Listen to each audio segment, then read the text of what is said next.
स्वागत है आपका आपके अपने चैनल देसी खबरों में। सीएनडी रिश्ता क्या कहलाता है में अब यहाँ पर संजय ने दादी सा के सामने एक शर्त रख दी है, जिसकी वजह से अब सभी घर वाले और खासकर दादी साहब बहुत परेशान हो चुके हैं।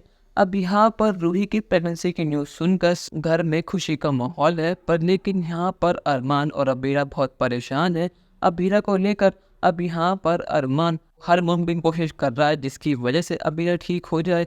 वो बेस्ट डॉक्टर के पास अबीरा को लेकर जा रहा है, जिसकी वजह से अरमान फर्म को बिल्कुल भी टाइम नहीं दे पा रहा। और यहाँ पर रोहित तो रूही के आगे पीछे घूमने लगा है, वो रूही को एक काम तक नहीं करने देता। ऐसे में फर्म की सारी जिम्मेदारी संजय के ऊपर आ चुकी है। और यहाँ पर फर्म्स के पुराने क्लाइंट भी फर्म को छोड़कर जाने लगे हैं, क्योंकि अरमान और रोहित का फर्म पर ध्यान है ही नहीं।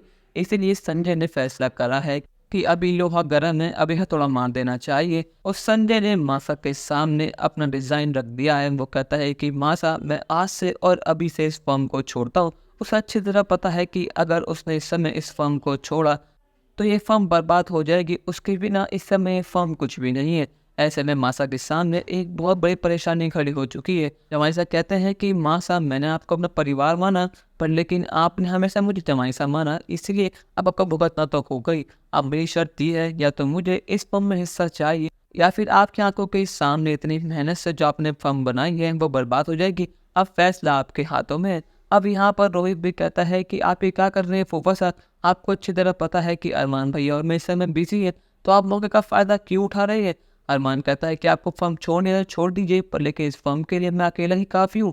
संजय कहता है कि अरमान, अपने हाथों देख लो, तुम सुबह शाम बस अभीरा के साथ रहते हो, तुम्हारा ध्यान भी नहीं कि आखिर फर्म में हो क्या रहा है। पर लेकिन जो तुम्हें करना है करो, आखिरी फैसला मासा का है, जैसा मासा कहेंगी मैं तो वैसा ही कर लूँगा।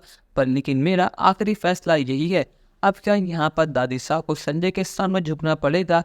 और रूही की प्रेगनेंसी की न्यूज़ क्या ये नई चाल है रूही की, या फिर सच में रूही प्रेग्नेंट है? अपनी राय हमें कमेंट सेक्शन में ज़रूर बताइएगा। और चैनल को अब तक नहीं किया सब्सक्राइब तो कर लीजिए। धन्यवाद।